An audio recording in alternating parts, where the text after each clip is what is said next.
Петте стъпки, лесните стъпки са и много важни стъпки. Първата стъпка е трябва да се видите с кредитен консултант, с който да ви направи предварителното одобрение за кредит и бюджета.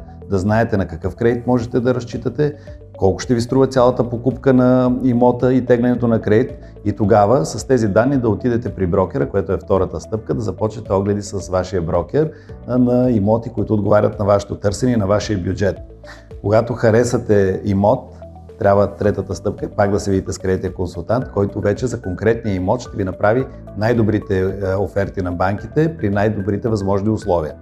Четвъртата стъпка е да изберете банката от предложените 3 банки от кредитния консултант и да подготвите вашите документи за стартиране на работата и одобрението на кредита. Петата стъпка е да отидете при нотариуса, да купите имота, веднага след това да направите ипотеката и да изтеглите кредита и вече да сте щастлив собственик на нов имот.